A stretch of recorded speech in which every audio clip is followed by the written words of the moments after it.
lot of the time people think we just respond to incidents, but we do a lot of work around prevention and what we call protection as well. You've got prevention, so all the work we try and do to stop people having incidents, and then you've got protection, which is around making sure our businesses within our communities are safe. I've been in the fire service about 18 years. Before that I was a teacher. There are so many different roles within the fire service.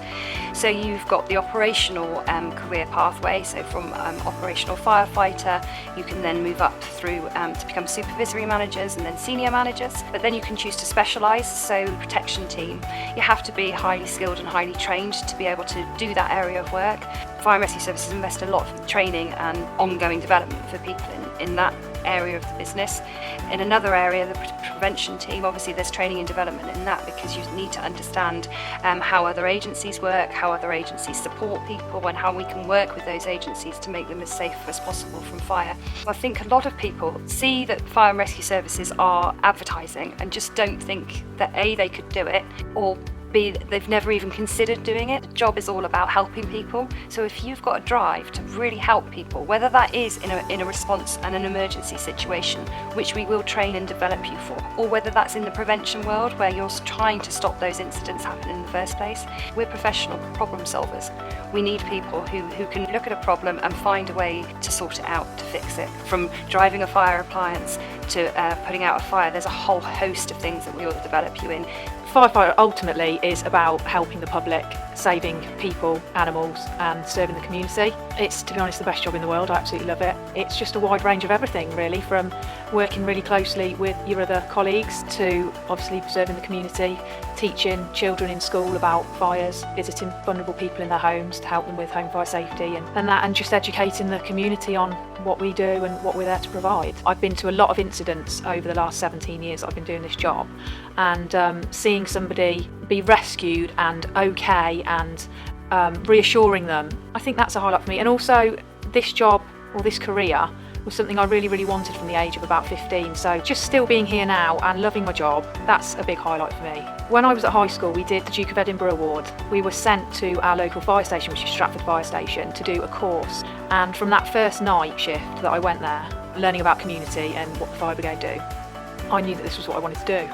I did 13 weeks in training school back in 2005, and it covers everything that we would do in this job role, from all the practical side of firefighting, dealing with road traffic collisions, trauma and first aid training, working at height, because we work at height a lot, rescues of animals. Also there's a lot of community work, so how we talk to children in the schools about the schools programme, using the equipment, so the hoses, the ladders, the pumps, operating the pumps, so that's all the basics. So the first few weeks we start with all the equipment side of it and work up to the BA week, and then if you pass each section as you go along, then you obviously continue with the course. In this sort of a job role, if you're going to go for it, for me, I did work on my fitness. I went to the gym and I ran and I did lots of weight training, because I didn't want to be starting the process and then having any sort of personal issues with my strength or something like that. It is all about technique. It's not just about how strong you are. If you can get through the 13 weeks training course and you can pass all the tests that they require, then you'll be in and you'll be fine. And once you're in, it's the best thing ever. I would 100% say to any young person, male or female, if they are considering the fire service, then 100% go for it.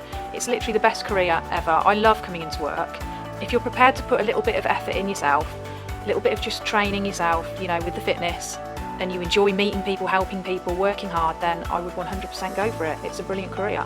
Joining the service as an on-call firefighter, I was sent to training school for 12 weeks down in Devon, which was an absolutely brilliant opportunity.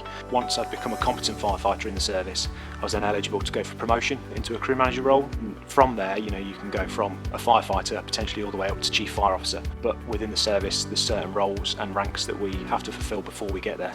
Some people are quite happy being a career firefighter, and the service definitely needs that.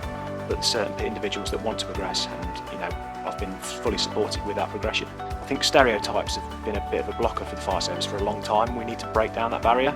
So this is why we're going to have a go day, so we can get people through the door that wouldn't ordinarily come through the door and say, look, this is what the expectations are, and we're happy to guide you through that process.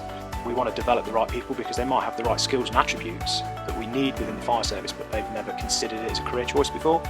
I think any young person should consider it as a career going forward. Go from, no matter what background they're from, they should definitely not rule it out. It's just something that if they aspire, then they could potentially achieve it. We've got fire cadet programs and things like that, so they can join up quite early and go through those stages and gain a really good understanding of the equipment we use within the fire service. The first thing we do when we go on station is we'll parade at 7:30. We'll do a roll call to make sure we've got the right crew members with the right skills.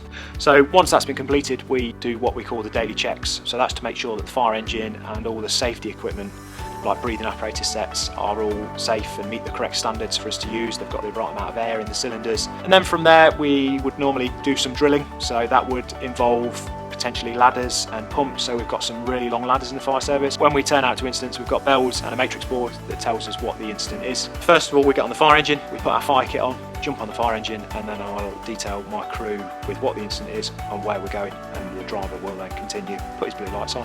And it can be quite serious sometimes, and crews are trained really well for those moments, and that's where your training really kicks in and it starts to become just automatic what we're doing, how we're doing it, how to use the equipment safely, what safety measures we need to have in place. The recruitment process includes various different aspects where we'll look at, we'll have online tests for situational judgment tests, for behavioural questionnaire. We'll look at fire and rescue service ability tests. But one of the key parts of the recruitment process is the interview. The role-related test is important, but the interview test is really important as well, because that will be the opportunity for people to talk to us and sell themselves and tell us about them as a person. So we're interested to know how people engage with colleagues, how they work as a team, how they embrace diversity, how they are able to serve the community. We really want to encourage people from minority groups into fire and rescue service, and we want to create a taster day where people can attend and have conversations and ask questions about concerns they may have. And I think these taster days are a great opportunity to do that. Main way is being advertised via our website. There's loads of links on there about the role itself. There's a candidate information pack that tells everybody about the role, what we're looking for, the actual role-related test process, and what they can expect over the coming weeks and months. We're also advertising via social media, so you'll see a lot of adverts currently going out via Instagram, Facebook, Twitter, and all the details and the links are on there.